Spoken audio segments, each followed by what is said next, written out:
આપણે ગમે એટલો પાવર કરીએ ને ભાઈ મૂસાવાળા પણ બહેનોનું કેવું જ માનવું પડે કલાક મોડું પડે એનું આપણું બહુ ચેક ના હેડે શંકર ભગવાન એ માની તો આપણે શું ના માની સાહેબ લાયા ટૂંકમાં કહું પ્રસાદ બનાવ્યો મહારાજને આપ્યો મહારાજે કહ્યું વાણિયા અહીંયા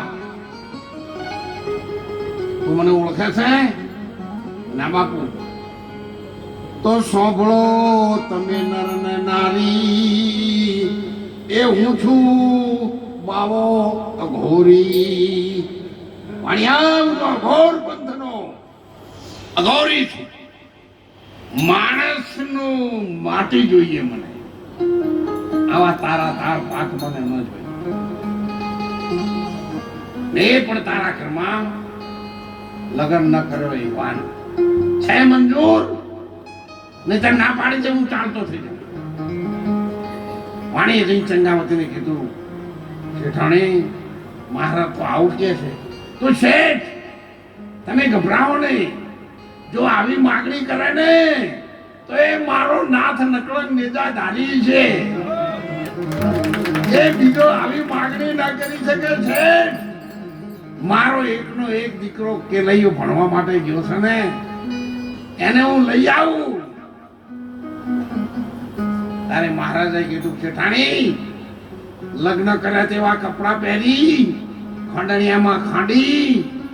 કોઈની પણ આંખમાં વસુ ના આવવું જોઈએ અને એની પ્રસાદી બનાવી તારે મને દેવી પડશે દીકરી મનની અંદર ગોઠ વાળી દીધી ભગવાન તારી મરજી છે એમ થશે પણ મારી ભક્તિની ટેકમાં તો હું કદી પાછી પડવાની નથી હરિચંદ્ર રાજા સાહેબ જેની સત્યની ગાદી ઉપર સફેદ જુવાર નાખો ને તો ધોણી ફૂટી જતી હતી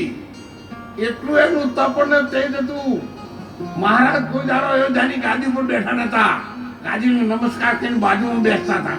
એ મારા વડીલોનું તપ છે અને તપ બરોબર મેં તપ કર્યું નહીં એટલે હું ન બેસી શકું એવું મહારાજ સમજતા તેટલા સતવાદી હતા તોય આમ જ્યારે વચન આપી દીધું ને વિશ્વામિત્રને ત્યારે વિશ્વામિત્રે કહ્યું હરિચંદ્ર તારે મને સોનું આપવું પડશે અને બીજાના રાજ્યમાંથી તમારી અગમાંથી નહીં હરિચંદ્ર કહ્યું મહારાજ ઘોર ભંડાર છે તારા દેને બોલાવે ત્યારે વિશ્વામિત્રએ કહ્યું હરિચંદ્ર